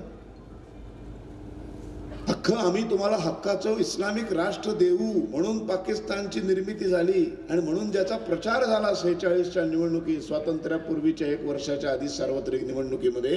त्या निवडणुकीमध्ये पाकिस्तान मला मिळणार या आनंदाप्रित्यर्थ मी जे मत दिलं ते पाकिस्तान मिळाल्यानंतर माझे कर्तव्य आहे तिकडे जाणं. मी गेलोच नाही. 3 करोड इथंच राहिले. त्यात आमचे बापू राहू दे म्हणाले ज्यांना राहायचं त्यांना.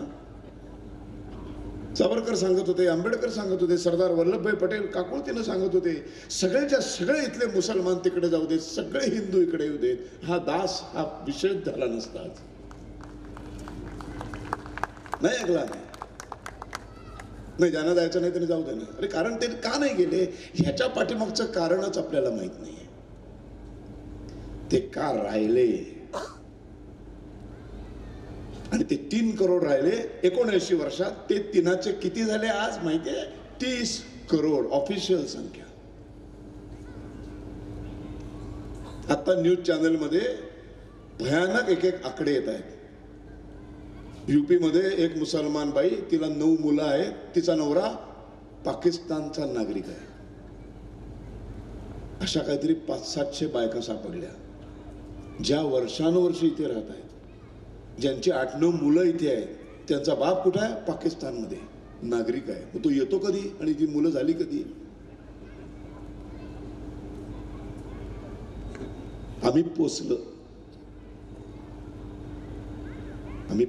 त्यांना. प्लस बांगलादेशातनं येतातच आहे, प्लस इकडनं येतातच आहे. सुरक्षा व्यवस्थेतली माणसं श्रीमंत करा. आणि त्याबरोबर अजून एक सूचना दिली होती की कुठल्याही देशाची सीमा ही तलवारीच्या टोकाने आखायची असते, चरख्यावरच्या सुताने नाही. चरख्यावरच्या सुताने आखलेल्या सीमा अंधुक होत जातात, पुसट होत जातात, एक दिवस गायब होतात, कळतच नाही. मग कोथरूडमधनं कर्वेनगरमध्ये चालत येतात ना माणसं, तशी बांगलादेशातनं चालत यायला लागली, कारण सीमाच पुसल्या गेल्या. उद्याचा भारत जर आपल्याला सावरकरांच्या स्वप्नातला भारत जर बनवायचा असेल, हिंदू राष्ट्र बनवायचा असेल, तर आपल्याला इतिहास वाचावा लागेल. खरा इतिहास वेळ काढून वाचावा लागेल, मुलांना वाचून दाखवावं लागेल, शाळांमधनं शिकवावं लागेल.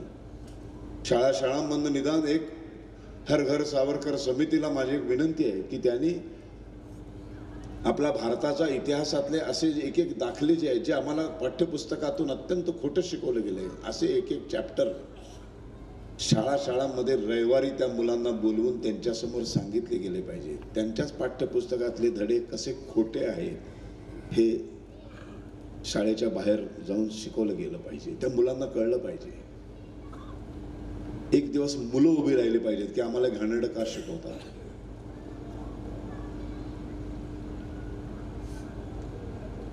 तुम्हाला वाचवायला कोणी येणार नाही,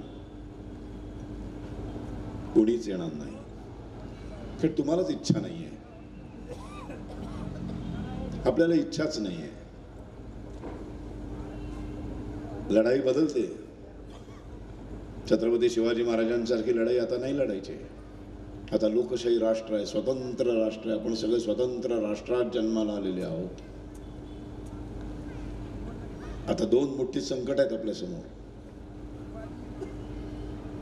एक हिंदूंचं जास्तीत जास्त कल्याण करणारा आणि हिंदूंचं कमीत कमी नुकसान करणारा असा पक्ष आपल्याला देशात सत्तेत पाहिजे, गल्लीपासून दिल्लीपर्यंत. जो हिंदू हित की बात करेगा वही देश पर राज करेगा. पूर्ण भलं करणारा कधीच मिळणार नाही, कारण लोकशाही आहे. लोकशाही ही एक भयानक प्रस्थ आहे.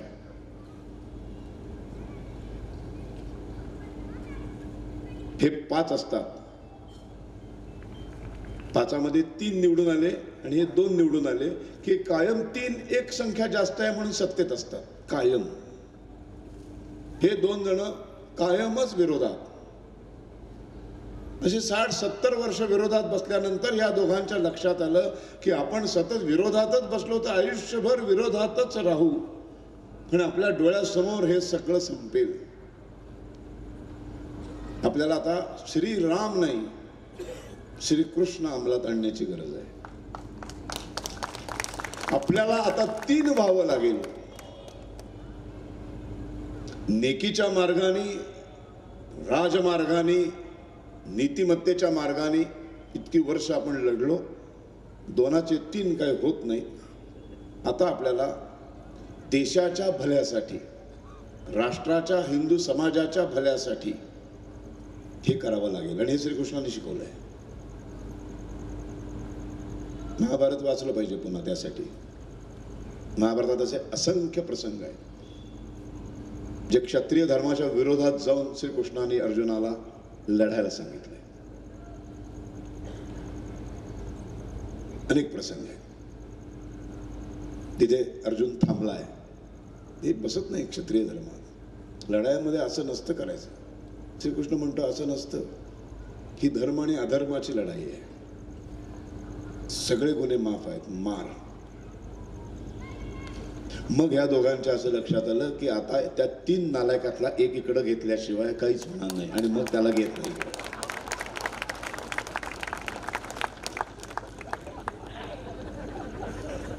त्याला इकडं घेतल्याबरोबर 14 साली गणित बदललं. हे 2 जे सदैव विरोधात होते ते सत्तेत आले.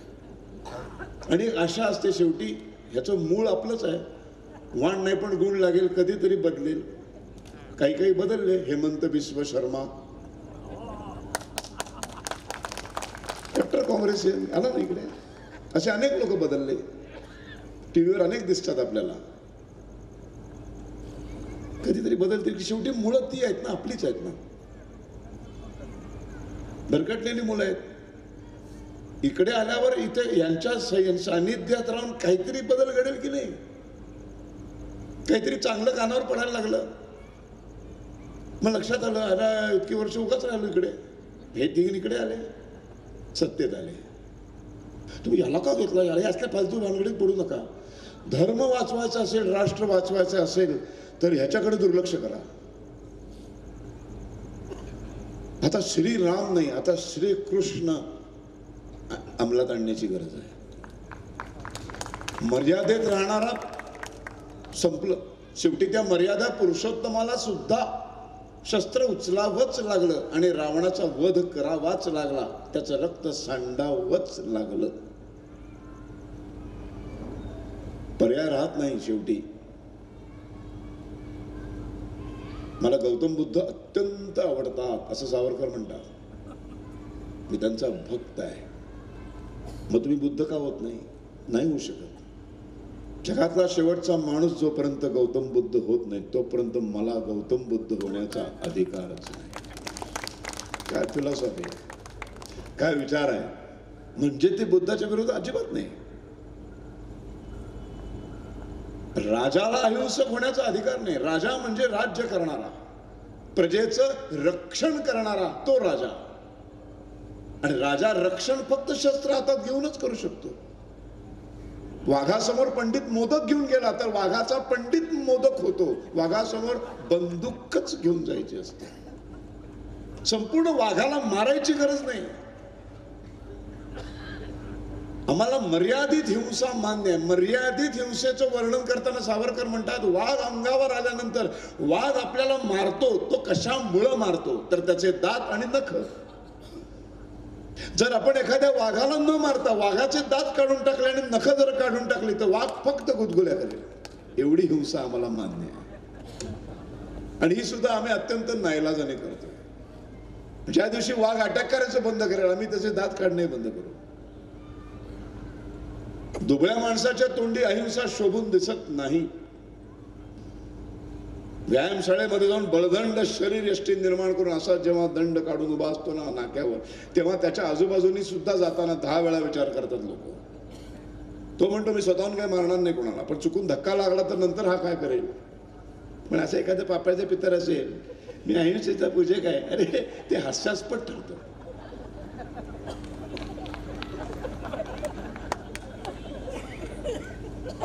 सैनिकाला शस्त्र हातात घेतलंच पाहिजे, पर्याय नाही काही.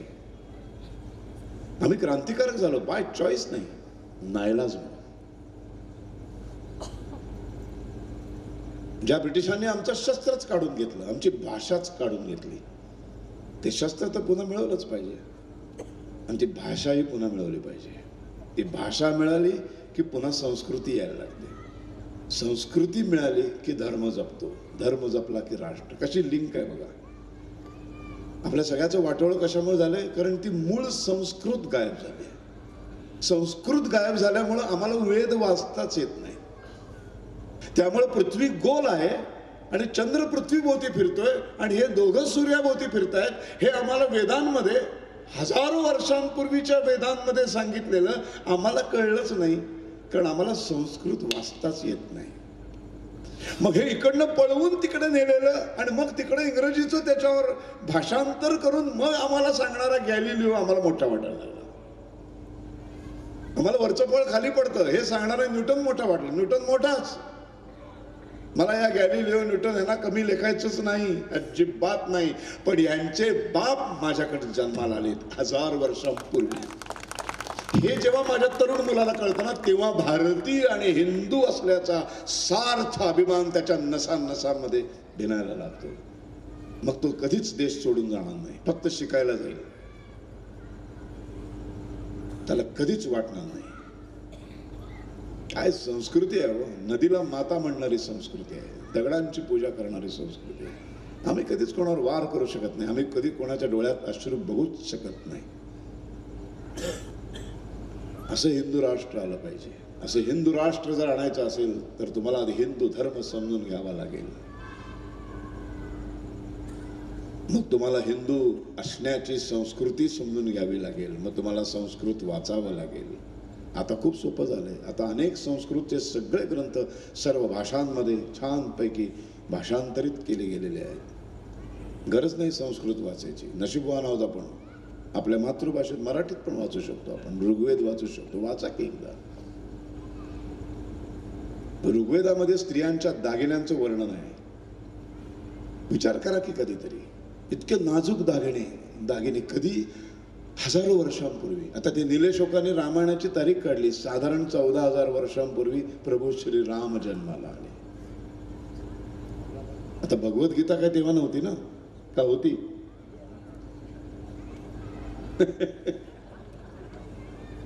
काय दुर्दैव आहे. राम जन्माला आला तेव्हा भगवद्गीता होती की नाही? कशी असणार? तर रामानंतर 7,000 वर्षांनी महाभारत घडलं. श्रीकृष्ण जन्माला आला आणि त्यांनी अर्जुनाला रणांगणावर भगवद्गीता सांगितली. ती 7,000 वर्षा आधी जन्माला आल्या रामाला कशी असणार? म्हणून भगवद्गीता धर्मग्रंथ नाही, म्हणून धर्मग्रंथच नाही आमच्याकडे. मग वसिष्ठांनी विश्वामित्रांनी शिकवलं काय रामाला? वेद शिकवले. ते इतके पुरातन आहे. त्या वेदांमध्ये स्त्रियांच्या दागिन्यांचा उल्लेख आहे. स्त्रियांच्या दागिन्यांचा उल्लेख आहे. आता मला सांगा, 14,000 वर्षापूर्वी राम जन्माला आला आणि त्याच्या काही हजार वर्षांपूर्वी वेदांची निर्मिती झाली. बरोबर आहे? त्या वेदांमध्ये संस्कृती कशी होती याच्या स्त्रियांच्या दागिन्यांचे उल्लेख आहे.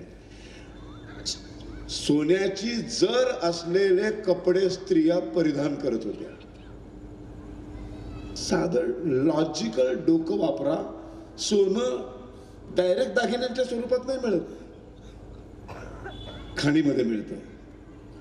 कधी खाणीमध्ये कुठलाही धातू प्युअर मिळत नाही, त्याला शुद्धीकरण करावं लागतं.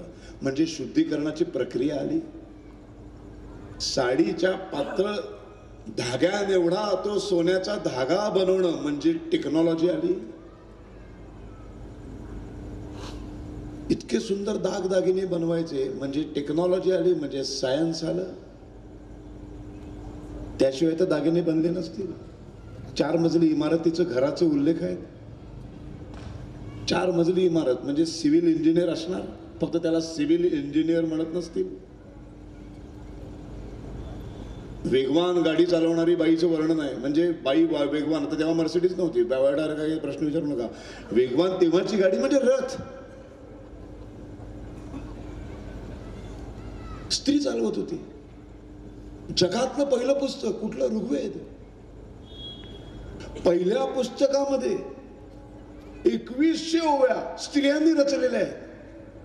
ही आमची संस्कृती आहे. आणि हा संस्कृतीच्या 2025च्या रिक्षाच्या पाठी लिहावं लागतं. मुलगी शिकली, प्रगती झाली. म्हणजे आम्ही पुढे जायच्या ऐवजी किती मागं गेलो बघा. म्हणजे आमचा कसा पद्धतशीरपणे ब्रिटिशांनी आमच्या संस्कृतीची, आमच्या धर्माची वाटोळं केलं. 7 नद्या, 7 सिंधूच्या काठावर राहणारे हिंदू अशी आमची ओळख निर्माण झाली. ज्या 7 नद्या कधीच आटत नाही, त्यातलं पाणी कधीच आटत नाही. 12 24 तास वाहणारं पाणी. त्या देशामधली माणसं पाण्याने न धुता टिशूनी पुसायला लागली. कशी भाषा बदलली की संस्कृती बदलते बघा. भाषा बदलली की नॅचरली त्या भाषेचं साहित्य तुम्ही वाचायला लागता. तर तुम्हाला इंग्रजीच येते, मग तुम्हाला तुकाराम कळत नाही, तुम्हाला रामायण वाचता येत नाही, तुम्हाला महाभारत वाचता येत नाही, तुम्हाला उपनिषद वाचता येत नाही. मग तुम्हाला फ्रॉइड वाचायला मिळतो, मग तुम्हाला शेक्सपियर वाचायला. शेक्सपियर फ्रॉइड वाईट नव्हे, पण शेक्सपियरचे पिताजी नाही पितामह असलेले संत तुकाराम महाराज या भूमीत जन्माला. पण आम्हाला तुकाराम महाराज माहिती नाही, आम्हाला शेक्सपियर माहिती आहे, आम्हाला आइन्स्टाईन माहिती आहे. उद्याचं हिंदू राष्ट्र बनवायचं असेल, उद्याचं संपूर्ण जगाला जात धर्म पूजा अर्चा कुणाचीही पूजा. सावरकरांचंच एक सुंदर वाक्य आहे, 33 कोटी देवतांची पूजा करणारा हिंदू समाज, त्याच्यात एक अल्लाची आणि येशूची भर पडली, आम्हाला फरकच पडत नाही. किती सर्वसमावेशक आहे. आता 150 वर्ष पूर्ण झाली वंदे मातरमला. काय शब्द आहे. वंदे मातरम, वंदे भारतम नाही. बंकिमचंद्रांनी लिहिलं काय? वंदे मातरम. जन्माला कुठे आले? कलकत्त्यात, भारतात. वंदन कोणाला केलंय? फक्त भारत मातेला नाही, पृथ्वी मातेला वंदन करणं. पंचमहाभूतांना वंदन करणारा हा समाज आहे, ही संस्कृती आहे. त्यामुळे हे विश्वची माझे घर, वसुधैव कुटुंबकम. आता विश्वात्मके देवे. त्या 13व्या शतकातल्या ज्ञानेश्वर माऊलींनी 21 वर्षाच्या पोरांनी अख्ख्या जगातल्या विश्वातल्या सगळ्या मनुष्यांची जो जे वांछील तो ते लावो प्राणी जात. फक्त भारतातल्या माणसांबद्दल संकुचित वृत्तीच नाही आमची. आम्हाला राष्ट्र एकत्र करायचं आहे. आणि राष्ट्र म्हणजे पहिल्यांदा मी सांगितलं, देशाचा तुकडा नव्हे. समोरच्या माणसावर, दगडांवर, धोंड्यांवरती, नद्या नाल्यांवरती, वनस्पतींवरची, पशु पक्ष्यांवरती प्रेम करणारा जो जो या विश्वामध्ये आहे तो तो माझा बंधू आहे,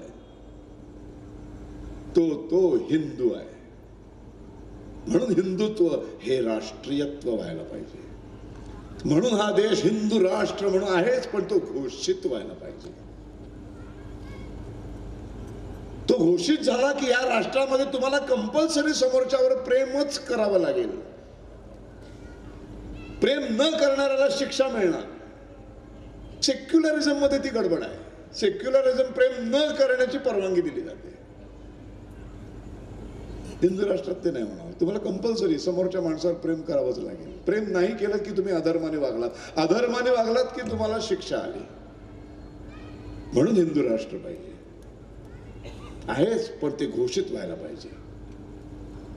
जगाच्या नकाशावर, जगाच्या कानाकोपऱ्यावर ओरडून आमच्या पंतप्रधानांनी घोषित केलं पाहिजे, आजपासून हा देश हिंदू राष्ट्र म्हणून घोषित करतो. असं ज्या दिवशी होईल, हे कधी होईल? जेव्हा 140 करोड हिंदू देशाचा इतिहास वाचतील.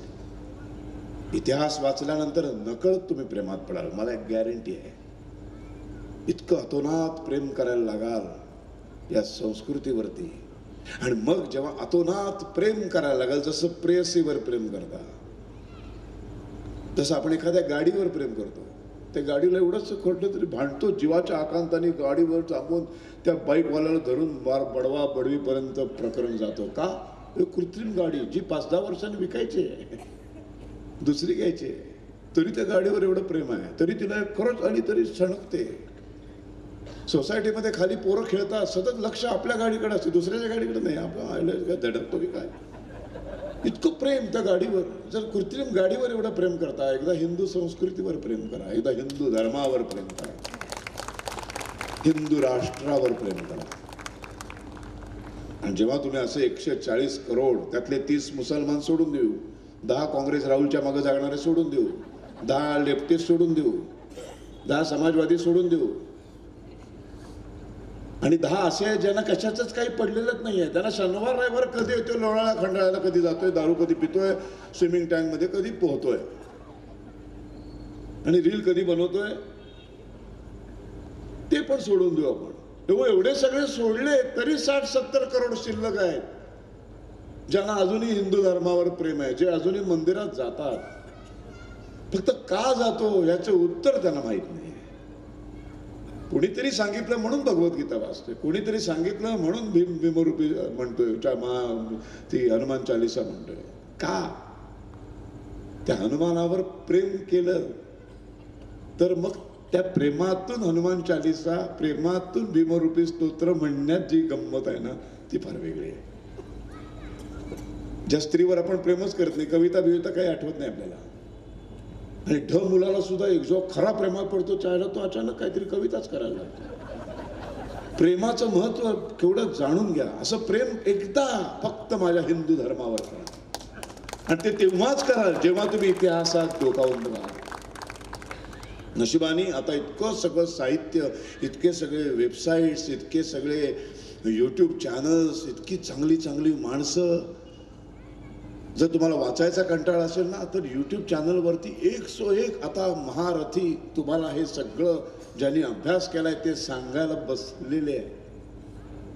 तुमच्याच पुण्यामध्ये एक सुचेता परांजपे म्हणून, कधीतरी भेटा त्या बाईंना. एकदा बोला त्यांच्याशी, तुम्ही त्यांना एकदा बोलवा इथे 2-3 दिवस. ऋग्वेद समोरची माणसं 2 दिवसांनी त्यांचं संपल्यावर वेद वाचायलाच लागतील, इतकं अफलातून बोलतात. एवढा अभ्यास आहे. इथं रामायण महाभारत निलेश लोकांना बोलवा. आपल्याकडे हजारो माणसं आहे, बोलवा. ही अशी व्याख्यानं एक दिवस नाही, ही अशी व्याख्यानं सातत्याने व्हायला पाहिजेत. कारण आम्ही ना खूप कुंभकर्णाची अवलाद आहोत. आता आज इथून जाईपर्यंत सकाळपर्यंत थोडंफार,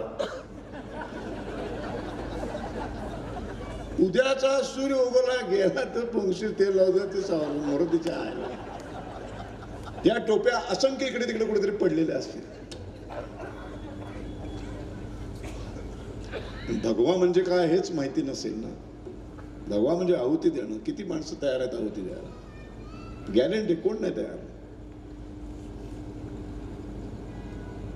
असं इथे बसून म्हणणं माहिती, कारण माहिती आता लगेच काय जायचं नाही कुठे. हो म्हणाल काय जाते आईला. खरी वेळ येते तेव्हा कोण येत नाही. सोसायटीचे दरवाजे बंद करून बसतात. त्या घाबरट भित्रट समाज, हे जाज्वल्यता, ही नशा, हे व्यसन, हिंदुत्वाचं व्यसन लावणं, ही आता सगळ्या अशा संस्थांची राजकीय पुढारी म्हणून जे मिरवत आहेत, जे पुढाऱ्यांच्या मागे एवढे, एका पुढाऱ्यासाठी एवढी माणसं येत असतील तर त्या पुढाऱ्याचं ते काम आहे, त्या नेत्याचं ते काम आहे की एवढ्या समाजाला हिंदूंचं वेड लावायचं, हिंदुत्वाचं व्यसन लागलं पाहिजे. उद्याचा भारत आपण घडवूया. मला आशा आहे शेवटी निसर्गाने जे निर्माण केले ते निसर्ग त्याची रक्षण करतोच. त्यामुळे इराण, इराक, सिरिया, आफ्रिकेचा काही भाग, अफगाणिस्तान, इंडोनेशिया सगळं संपलं. 30, 40, 50 मॅक्झिमम 100 वर्षात सगळ्यांचं 100% इस्लामीकरण झालं. भारताचं झालं नाही. 635 ते 2025 अजूनही आम्ही बहुसंख्य हिंदू आहोत, कारण हा निसर्ग आहे. पण म्हणून निसर्ग आहे म्हणून परत मग तेच होतं ना. सामर्थ्य आहे चळते भरू दे ना, मग तो करणारच आहे ना. श्रीकृष्ण बरे गेले तो नाही, तो येत नाही. आता आक्रोश पाहिजे, तो आक्रोश, ती आरोळी, आणि फक्त एकट्यावरच विश्वास. आम्ही ॲलोपॅथीकडे जाणार, आयुर्वेद पण करणार, मध्ये जे काहीतरी उगाळून ते पण खाणार. जायला कोणीच इलाज करत नाही आमच्यावर. असं नाही उपयोगाचं. ठेवा विश्वास त्याच्यावर. करेगा हो सब. रस्त्यावर उतरायची तुमची तयारी पाहिजे. आपण सर्वांनी मिळून घडवूया. आता फक्त शेवट 2025च्या लढाया कशा लढायच्या आहेत तेवढं सांगतो आणि थांबतो. लढाई सतत चालू आहे, संघर्ष सतत चालू आहे. आता देश स्वतंत्र करायचा नाही, हातात शस्त्र घ्यायचे नाहीत. लोकशाही राष्ट्र आहे. आता हे लोकशाही राष्ट्रामधली लढाई दर 5 वर्षांनी एकदा लढायची असते. एक अतिशय अमूल्य असा मतदानाचा अधिकार मिळतो. ते 30 करोड 30च्या 30 करोड मतदानाला उतरतात. देशात, परदेशात, गावात, इकडं तिकडं गेलेले सगळे बोलवून घेतलं जातं. येतात, बरोबर 7 वाजता रांगा लागतात. 12, 12:30 पर्यंत भारतातल्या 30 करोड मुसलमानांचं वोटिंग झालेलं असतं. हिंदूंना मात्र सोसायटीच्या खाली गाड्या घेऊन जाऊन, टेम्पो घेऊन जाऊन, दरवाजे, अहो चलाओ चलाओ प्लीज चलाओ चलाओ. तेव्हा कुठेतरी त्यातले 30, 40, 35, 40, 42 कसे बसे बाहेर पडतात. उपकार केल्यासारखे येतात. ते उपकार आपण त्या आमदारावर, त्या नगरसेवकावर, खासदारावर करत नाही. उपकार आपल्यावरच करायचा आहे. आपल्यावर आपल्यालाच उपकार करायचा आहे. कारण आताची लढाई तशी आहे. तेव्हा शिवाजी महाराजांबरोबर मावळा बनून जायचं, लढायचं. सावरकरांबरोबर जायचं, काय ते सांगितलं इकडे बॉम्ब टाकला, बॉम्ब त्याला गोळी मारली गोळी. आता तशी लढाई नाही राहिली. आता आपल्याला वाचवायचं आहे. हिंदूंना आपलं अस्तित्व वाचवायचं असेल, आपल्या गावात, पुण्यातल्या कर्वेनगरमध्ये एखादा हिंदू असा जळताना बघायचा नसेल, द हिंदू फाईल नावाचा सिनेमा अजून एक 50 वर्षांनी कोणी बनवू नये अमेरिकन माणसाने, असं जर वाटत असेल, आत्ताची लढाई आहे मतदानाची लढाई आणि शस्त्र आहे बटन. कोणालाही मत द्या, माझं कधीच, मी तुम्हाला कुठल्या पक्षाचा नाही, मी काही संबंध नाही माझा. फक्त क्षणभर विचार करा तिथे उभे राहा आणि माझ्या धर्माचं, माझ्या संस्कृतीचं कोणी कोणी कसं कसं वाटोळं केलंय. मग ती यादी दिसेल, यातलं ह्या नालायक त्या वाटोळ्यांमधला आहे, हा नालायक आहे, हा नालायक आहे, हा नालायक आहे.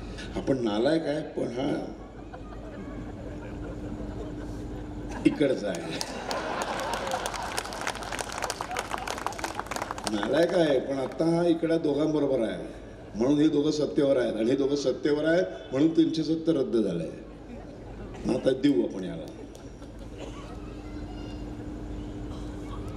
आणि एक डोक्यात फिट्ट वाक्य बसवून टाका, घराच्या भिंतींवर लिहून टाका, जो हिंदू हित की बात करेगा वही देश पर राज करेगा. ही एक लढाई झाली. आणि एक दुसरी अत्यंत महत्वाची लढाई जी हिंदूंच्या अस्तित्वाची लढाई आहे. जपानच्या हिरोशिमा नागासाकीवरती अमेरिकेने अणुबॉम्ब टाकले. मग इंटरनॅशनल लेवलवरती जपानला उभा करायची जबाबदारी अमेरिकेवरच टाकली गेली. मग अमेरिकेला आता काही कोटी इन्व्हेस्ट करायचे होते जपानला पुन्हा उभं करायचं म्हणून. त्याच्या बदल्यात त्यांनी असं मागितलं की आम्हाला मग जपानची बाजारपेठ खुली करा, कारण आम्ही एवढा पैसा तिथे खर्च करणार, तर तो पैसा काढण्यासाठी आमची काही दुकानं, हॉटेल्स, मार्केट सगळी जर ओपन झाली तर आम्ही त्यातनं थोडेफार पैसे कमवू. त्यालाही जपान सरकारचा आणि जपानीज लोकांचा नाईलाज होता. तेही झालं. मग अमेरिकेची स्टोरूम्स, हॉटेल्स, गाड्यांची शोरूम्स अशी सगळी जपानमध्ये उभी राहिली. सामान्य जपानीज माणसाच्या डोक्यात अमेरिकेने जो हल्ला केलाय ते दुःख, त्या यातना इतक्या तीव्र होत्या. त्यांनी डोक्यात ठेवलं होतं सरकारचा नाईलाज आहे म्हणून अमेरिकेचे हॉटेल्स इथे उभे राहिले. ओके, आपलं सरकार आहे, शेवटी नाईलाज आहे त्यांचा, ते आता थांबू नाही शकत. पण त्या हॉटेलमध्ये जाऊन खायचं की नाही, त्या ज्वेलर्सच्या दुकानात जाऊन अमेरिकन दागिना घ्यायचा की नाही, अमेरिकन गाडी घ्यायची की नाही, अमेरिकेचं तेल, अमेरिकेची पावडर घ्यायची की नाही, हे मात्र माझ्या हातात आहे. सरकार कस्टमर नाही आहे, कस्टमर आहे सामान्य जपानीज माणूस. आणि त्या सामान्य जपानीज माणसांनी निश्चय केला, कुठलंही आंदोलन नाही, रस्त्यावर आले नाहीत, मोर्चा नाही, व्हॉट्सअप तेव्हा मोबाईल नव्हता, कुठले ग्रुप्स नाही, कोणी पत्रकं वाटली नाहीत, काही केलं नाही. पुढच्या 5 वर्षात अमेरिकन प्रॉडक्टवर असा बहिष्कार घातला, एकही वस्तू विकलीच गेली नाही. करोडोंची नासधूस अमेरिकेची. एवढंच जपान, 1.25 कोटी अख्ख्या देशाची लोकसंख्या, अमेरिकेसारख्या एका नाचवलं, नाकावर रगडायला भाग पाडलं. आज आपल्यावर जे संकट आहे, भाजी विकत घ्यायला जाल, फळं भाजी विकत घ्यायला जाल, हॉटेलमध्ये जाल, कुठली वस्तू विकत घ्यायला जाल, आवर्जून बघा, अमेरिकन जाळीची टोपी दिसली विकतच घ्यायचं. कुठल्याही दुकानामध्ये जा, नावावर शंका आली तर लगेच नको तिकडे माझे फोटो काढता की नाही, आम्ही दिसलो की कोणी, अनेकांनी आता इथले फोटो भेटून लगेच चालू ठेवलेलो. ती घाणेरडी सवयच आहे आपल्याला. ती घाणेरडी सवय तिथे उपयोगी पडणार आहे. हायवेला, मुंबई पुणे हायवे, आणि कुठे फिरायला जाता सकाळी गाडी काढून मस्त फॅमिली, राम भरोसे हॉटेल, चालले थांबले, जायचं नाही. जाताना फक्त काउंटरवर फोन पे, जी पे असे ते हे असतात, फक्त कॅमेरा फिरवायचा, लगेच ओरिजिनल नाव येते. अब्दुल लिहिलं की युरिटर्नच मारायचं, पाणी पण प्यायचं नाही, गाडीत बसायचं, जायचं. बाय रोड प्रवास करताना घरातनं काहीतरी घेऊन जा, घरातनं थोडंफार खायचं वस्तू घेऊन जा. अशी जर सारखी अशीच हॉटेल दिसली तर उपाशी राहून चालणार नाही. मग घरातलं खाऊ आपण, आणि एका दिवशी राहायला उपाशी, देशासाठी काही फरक पडत नाही. लगेच कोण मरत बिरत नाही. आणि मोठमोठ्या मॉलमध्ये जाता ऐटीत ती ट्रॉली घेऊन असं मस्त स्टायलिश आणि असं एक वस्तू घेताना फक्त खाली वर इकडे तिकडे बघायचं. तो एक ISIचा आपला मार्क असतो आणि त्याच्या बाजूला एक हलालचा जर मार्क असेल तर काही बोलायची गरजच नाही, असं ठेवून द्यायचा. हिमालयाची प्रॉडक्ट सगळी हलाल सर्टिफाईड. आपल्या संपूर्ण भारतात मॅकडोनल्ड नावाची जी हॉटेल्स आहेत ही सगळी हलाल सर्टिफाईड आहेत. सगळी तरुणाई तिकडे पडलेली असते, यातना होतात मला. एक बर्गर आणि ते पिताना माझा चेहरा डोळ्यासमोर आला. या बर्गर मधले 250 रुपयाचा कॉम्बो, त्या कॉम्बो मधला एक टॉम्बो कसाबला पोचण्यासाठी जाणार आहे. हलाल स्टॅम्प मिळवण्यासाठी उद्योगपती जे पैसे भरतात ते हलाल सर्टिफिकेशनच्या वेबसाईटवर जमा होतात. काही $1 बिलियन जमा होतात.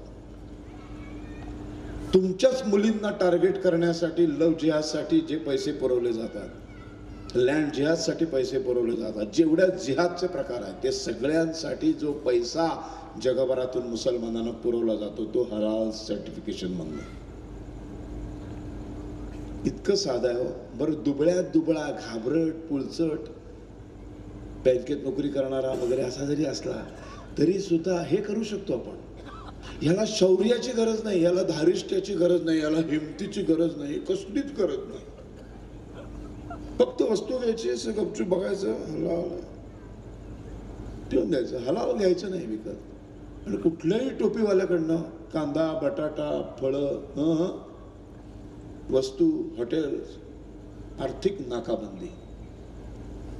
मी मगाशी जसं कमी चाळण लावत आणली तशी जे 60 करोड राहिलेत ना अजूनही धर्मावर आणि देशावर प्रेम करणारे, त्या 60 करोड लोकांनी दिवसाचे 100 रुपये ह्या सगळ्या मार्गातून आपण नकळत त्यांना देतो. हे बंद केले. कॅल्क्युलेशन करून बघा, दिवसाला 60 करोड गुणिले 100, वर्षाला किती पैसे आपण देणार नाही या कृतीमुळं. पण ह्यासाठी एक गोष्ट आहे, भयानक प्रेम करावं लागेल तुम्हाला देशावर धर्मावर. नाही तर तुम्ही रोज असं म्हणाल, अरे यार बाजूच्या दुकानात ते नेमका हलालवाला आहे रे, तिकडं जायला लागेल रे लक्ष्मी रोडला, रिक्षा आली सगळी. उद्यापासून नक्की हे बघ, आजच्या उद्यापासून काय वाटेल तर झालं तर उद्यापासून आपण तिकडेच जायचं. हा तुमच्या आयुष्यात उद्या कधीच उजाडणार नाही. आज आणि आत्ता. आता लढाईची शस्त्र बदलली, लढाईची साधनं बदलली, लढाईची मैदानं बदलली. आता मैदान आहेत बाजारपेठा. आता विकत घ्यायचं की नाही एवढंच ठरवणं हे शस्त्र आहे.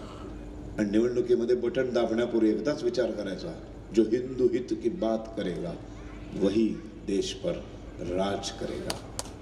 जय हिंद, जय महाराष्ट्र. राष्ट्राय स्वाहा.